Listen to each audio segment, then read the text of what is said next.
Okay, sekarang kita akan buat on-site punya preparation. Okay, yang pertama, korang punya punca air. Contoh kalau korang punya punca air ni, kalau korang ada anak sungai, korang boleh tahan pakai guni, korang boleh tahan pakai batu dan sebagainya. Sebab biasanya anak sungai ni air dia lagi banyak. Tapi disebabkan saya punya punca air ialah perigi, so saya kena buat empangan kat sini. Dan cara saya buat empangan ialah saya cacak dulu kayu, lepas tu letak dinding kayu. Sini pun sama juga, letak dulu cacak kayu dulu, baru letak kayu, lepas tu letak tanah.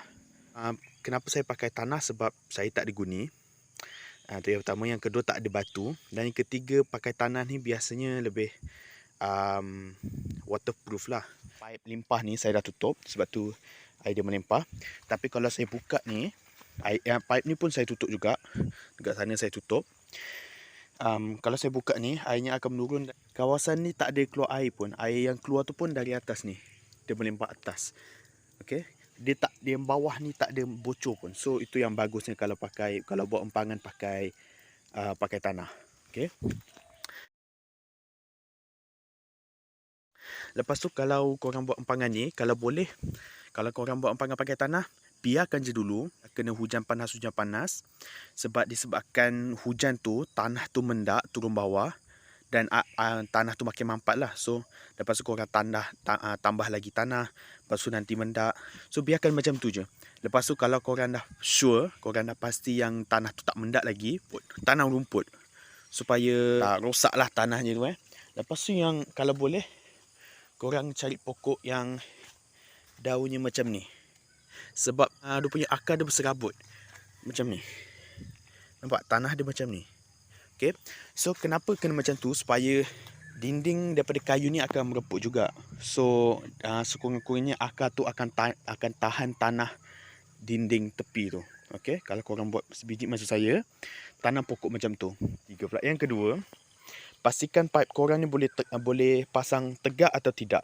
Korang kena pastikan korang punya side tu ialah kawasan yang korang nak letak pump tu lah. Okay, korang punya side, perjalanan dari side ke punca air ni boleh pasang pipe jenis apa. Kenapa saya lebih sarankan pakai PVC ialah sebab PVC pipe nya lagi keras. Dan PVC biasanya dia lagi tegak daripada jenis poly ni. By the way, yang ni ialah saiz 32 mm. Dan PVC dia lagi tegak dan lagi keras. Okay. Lagi seperti yang saya cakap, kalau pipe dari punca air ke pump lagi tegak dan lagi keras, efisiensi pump tu lagi bagus. Okay. So lagi tegak pipe tu, lagi keras pipe tu, lagi bagus. So korang kena tengok, kalau tegak, kalau dari punca air ke side tegak, jalan dia tegak, korang boleh pasang PVC kalau korang nak. Tapi contohnya kalau punca air saya kat sini, okay, mungkin korang kena lalu sana, lepas tu lalu sana, pakai poly. Tapi saya lebih sarankan pakai PVC lah. Atau lebih bagus mungkin separuh poly, separuh PVC. Boleh juga sebenarnya. Yang ketiga ialah korang kena tahu berapa banyak head pressure yang ada dari punca air ke side. Korang kena tahu berapa banyak head pressure yang ada. Jadi salah satu cara yang korang boleh pakai ialah korang pinjam getah pipe hose warna kuning tu. Okay, garden hose. Kalau tak cukup, korang pinjam kawan korang ke jiran korang. Saya rasa jiran korang bagi je, sebab tak sampai 1 jam pun pakai. Okay. So korang bawa dari punca air, pasang, lepas tu bawa tarik sampai ke side, lepas tu korang angkat sampai paras mana air tu berhenti. Okay. Contohnya saya tarik, and then saya tengok sampai mana dia berhenti. Oh, air dah berhenti. Saya turun sikit. Turun ni kena slow-slow sebab korang nak kena tahu exact dia punya head pressure. Okey lah, lebih kurang 2 inci atau 3 inci. Lebih 3 inci daripada kayu tu. Saya tutup balik pipe ni. Lepas tu saya ambil measuring tape. Ingatan, jangan biarkan measuring tape basah. So lepas guna, especially lepas dekat tempat basah ni, lap. Okay. Saya tarik, saya letak dari bawah. Jejak tanah. Tarik naik atas, lebih 3 inci. So, okay, 75 inci. So, lebih kurang 6 kaki lah. Daripada nombor head pressure yang korang ada, korang boleh tahu jenis rem pump apa yang korang boleh pasang. Setiap rem pump, okay, contohnya 1/2 inci, 1 inci, 1/2 inci, 1/3 inci, 2 inci. Setiap rem pump, saiz rem pump tu memerlukan head pressure dia sendiri. So, kalau lagi besar rem pump tu, head pressure dia yang memerlukan lebih tinggi. Dan lagi besar rem pump tu, lagi banyak air yang diperlukan dari punca air untuk rem pump tu berfungsi. Okey, yang keempat, dari punca air sampai ke site, berapa panjang pipe yang korang perlukan. So, salah satu cara, korang ambil kayu panjang. Okay, korang ambil kayu panjang. Lepas korang ambil korang punya tape, korang kira. Contoh kayu tu 3 meter. Contohnya sinilah 3 meter. Lepas tu korang potong. Lepas korang potong, korang tanda. Kiralah, korang letak kayu 3 meter. Lepas tu letak lagi kayu 3 meter. Lepas tu buatlah sampai mana, berapa banyak kali korang kena buat macam tu. So, contohnya 10. So, 3 meter kali 10 kali korang buat macam tu. So, 10 kali 3 ialah 30. Tapi saya lebih sarankan pakai measuring tape yang macam dekat sekolah dulu, yang untuk lempar cakera semua bagai tu. Okay, yang jenis gulung tu. So, itulah untuk tahu berapa panjang pipe yang korang perlukan. Itu yang keempat. Okay, yang kelima. Korang kena tahu berapa banyak air yang korang punya punca air boleh bagi. Okay.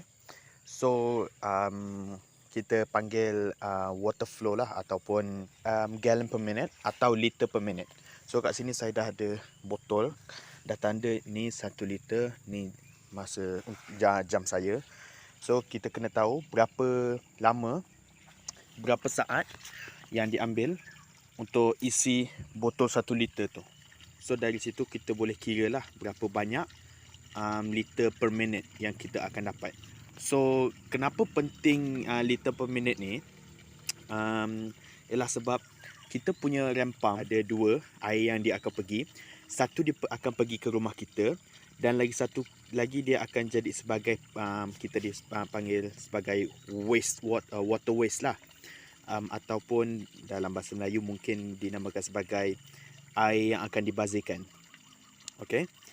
So, dari situ kita dah tahu air akan digunakan untuk 2 perkara, dan disebabkan 2 perkara tu, air yang akan digunakan oleh pump tu adalah banyak. So, kita kena tahu sama ada cukup atau tidak air yang ada untuk digunakan oleh pump yang akan kita pasang. Lagi besar pump tu, lagi banyak air yang diperlukan. Okey. Sekarang saya dah ada timer kat sini. So, kita kira, saya reset. Okey. Okey, 1 2 3.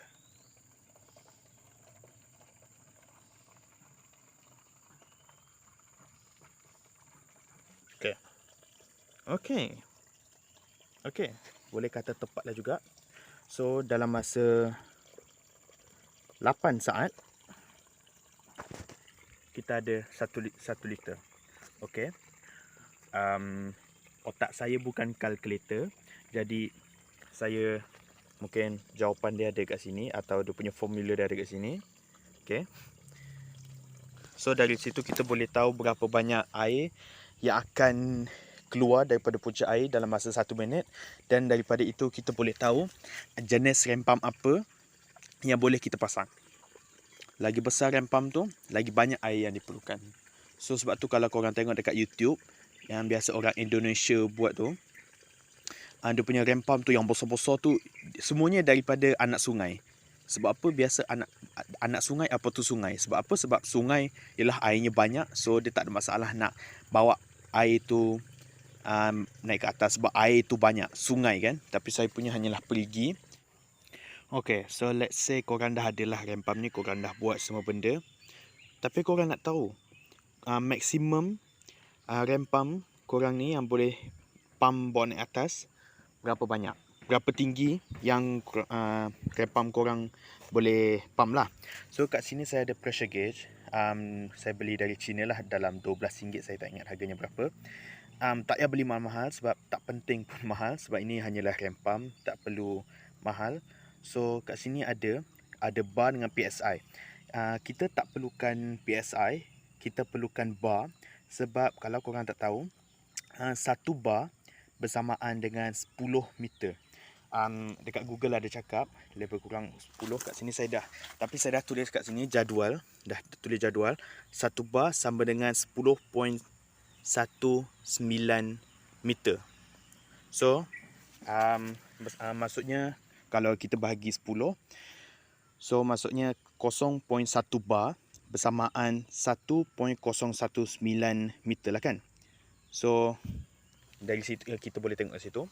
So korang boleh je beli kat situ. Tapi kalau korang dalam bajet tak payah beli ni pun tak apa. Benda ni tak penting pun. Tapi saya beli ni untuk yalah buat video lah kan. Okay, so first kita tutup ni. Kita tutup valve ni, kita buka valve ni. Kita buka valve yang besar. Okay. Okay. Sekarang kita buka, kita tengok maksimum berapa banyak. Kat sini kita boleh setting sebenarnya, tapi saya dah setting untuk specifically saya punya rem pump. Okay, tengok berapa banyak. Satu bar 10 meter boleh naik.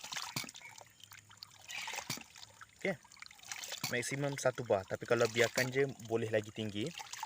Okay, so kat situ kita dah boleh tahu yang rem pump saya ni boleh naik satu bar iaitu 10.19 meter.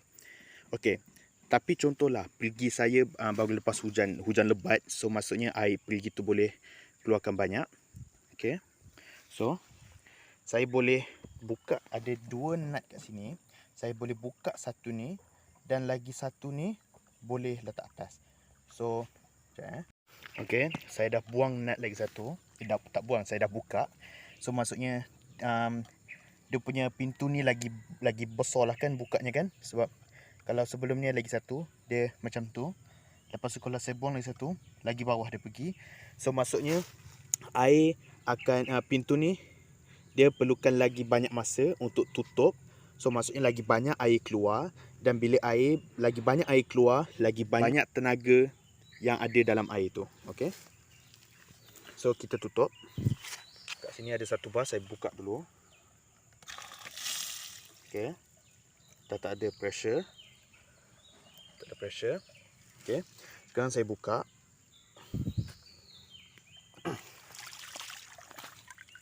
Kita tengok berapa maksimum. Dia lebih. Okey, 1.2, 1.3, 1.4. Dari sikit, 1.5, come on, kita boleh. Okey, 1.5, kita biarkan dulu. Dalam berapa? Okey, tepat 1.5. So, saya boleh katakan 1.5 je lah. 1.5 bar. Okey, 1.5 bar. So, kat situ saya boleh buktikan bahawa yang lagi bawah pintu ni pergi, lagi tinggi pump ni boleh pump air lah. Okay. So kat situ kita nampak boleh ada 1.5 bar. So 1.5 bar, kat sini saya dah ada jadual. 1.5 bar dia boleh naik sebanyak 15.29 meter. So kat situ kita dah boleh tahu berapa tinggi rem pump korang boleh pump air.